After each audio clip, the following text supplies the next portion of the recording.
Personne ne veut se disputer au chevet d'un proche. Et pourtant, je te confirme, ça arrive. Des mots trop forts, des regards qui s'évitent, des décisions impossibles. Ce n'est pas le désaccord qui détruit les familles, c'est tout ce qu'on n'ose pas dire. Et puis on n'aime pas en parler. À quoi ça sert ? Demain, il ne sera plus là. Bienvenue dans la saison 5 de Sweet Papy Podcast. Et si je te disais que dans l'accompagnement de fin de vie de nos proches, il existe parfois des instants comme suspendus, où tu découvres une force en toi que tu ne soupçonnais pas. Alors avant que mes souvenirs ne s'effacent, pendant 60 jours, j'espère devenir ton miroir. Celui qui éclaire tes choix, tes fragilités, ta façon d'aimer, que tu sois aidant ou professionnel du soin. Alors abonne-toi pour ne rien manquer de ces instants de passage. Mais en fin de vie, le conflit fait souvent partie du chemin. Pourquoi ? Parce qu'on s'aime, on s'épuise, on s'accroche à nos convictions et parfois on se perd de vue. Et si, au lieu de fuir ces tensions, on les regardait dans ce moment pénible, particulièrement autrement ? Dans cet épisode, je te montre comment parler vrai peut devenir un soin et comment un désaccord peut révéler tout l'amour qu'on ne savait plus nommer. C'était un dimanche après-midi, chez un vieil ami alité que j'accompagnais. Il était dans son lit médicalisé, très fatigué, mais encore conscient. À côté de lui, sa fille aînée, les bras croisés, le visage fermé.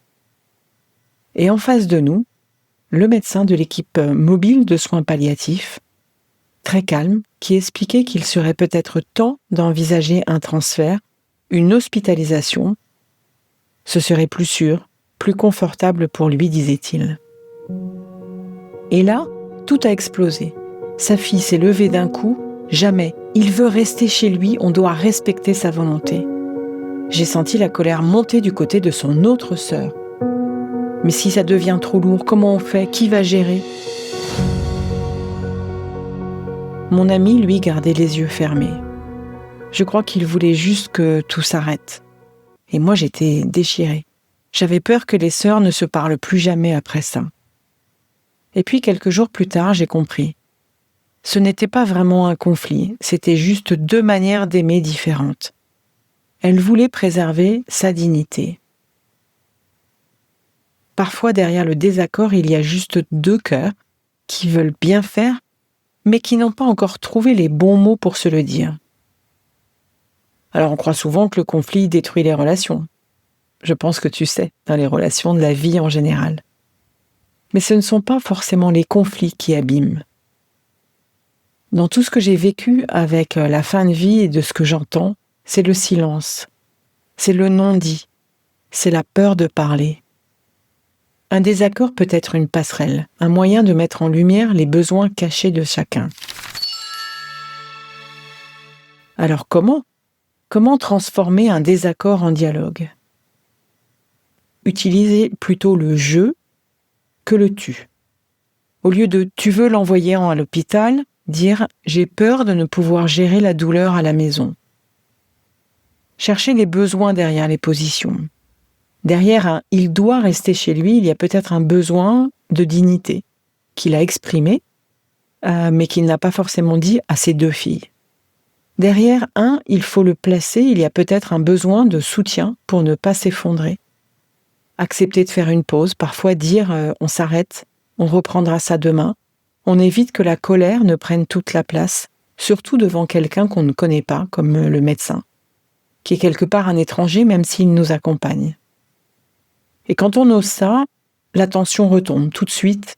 On découvre qu'on parle tous de la même manière. On parle tous d'amour, mais avec des mots différents. Dans les mots d'accompagnement de fin de vie, il y a des outils simples qui aident à transformer les tensions. J'imagine que tu connais l'écoute active, c'est-à-dire reformuler ce que l'autre a dit pour qu'il se sente entendu. Il y a ce qu'on appelle les zones d'intolérance, identifier les déclencheurs émotionnels pour ne pas exploser trop vite. Il y a le silence et la respiration. Laisser un espace vide peut suffire à calmer la tempête. Mais ce jour-là, effectivement, j'ai compris intuitivement que le conflit n'était pas un mur, mais une porte à passer. Je peux te le dire parce que l'une des filles m'a raconté plus tard que dans le salon, avec sa sœur et le médecin, elle était convaincue qu'elle allait se déchirer pendant pas mal de temps. Et finalement, ce désaccord a ouvert le dialogue et les a rapprochés. Les études sur la communication en palliatif montrent toujours la même chose. Ce qui brise les familles, ce n'est pas tant le désaccord, c'est le non-dit. Tu l'auras compris. Les formations en écoute active que tu peux retrouver sur le web expliquent qu'un conflit peut devenir une ressource si on prend le temps de reformuler ce que dit l'autre. On dit souvent, le conflit est une vérité qui cherche à se dire. Et quand il se dit, même maladroitement, on met de la clarté là où il n'y a que des suppositions ou des peurs. Alors oui, un désaccord bien accompagné ne brise pas le lien.